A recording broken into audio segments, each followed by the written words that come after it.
Welcome to Sravani's media. మంత్రి పదవికి అర్హతలు ఏంటి? పార్టీకి విధేయులుగా ఉండాల్సిన అవసరం లేదా?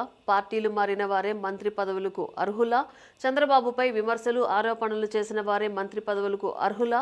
పార్టీ కోసం కష్టపడి పనిచేయాల్సిన అవసరం లేదేమో? 5 ఏళ్లు పార్టీ ప్రతిపక్షంలో ఉన్నప్పుడు ఎంతో కష్టపడి పనిచేసినా గుర్తింపు రాదేమో?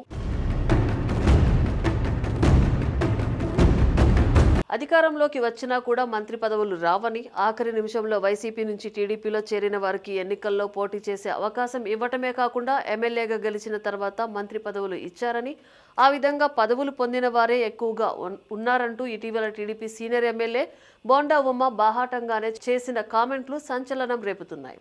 తన వ్యాఖ్యలకు ఉదాహరణగా 5 ఏళ్లు వైసీపీ ఎమ్మెల్యేగా ఉండి చంద్రబాబు పైన, టీడీపీ నేతలపైన ఘాటైన విమర్శలు, ఆరోపణలు చేసిన పార్థసారథిని టీడీపీలో చేర్చుకోవడంతో పాటు ఎమ్మెల్యేగా పోటీ చేసే అవకాశం కల్పించారు. గెలిచిన తర్వాత మంత్రి పదవి కూడా ఇచ్చిన విషయాన్ని బోండా ఉమ పరోక్షంగా ప్రస్తావిస్తున్నారు.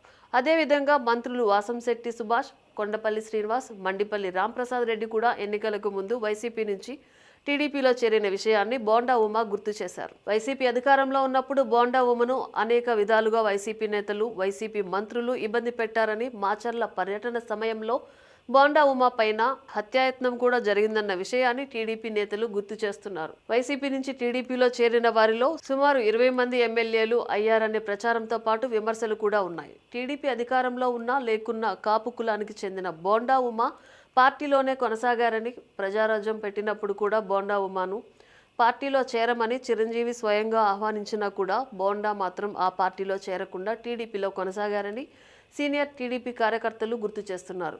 అలాంటి బోండాకు మంత్రి పదవి ఇవ్వకుండా ఎన్నికలకు ముందు టీడీపీలో చేరిన పార్థసారథికి మంత్రి పదవి కూడా ఇచ్చి బోండా ఉమను అటు సీఎం చంద్రబాబు, ఇటు మంత్రి లోకేష్ అవమానించారని టీడీపీ సీనియర్ నాయకులు, కార్యకర్తలే అంటున్నారు. ఏది ఏమైనా టీడీపీ కాపుకులం సీనియర్ ఎమ్మెల్యే బోండా ఉమకు కావాలని అన్యాయం చేశారేమో అనే అనుమానం కలుగుతోంది.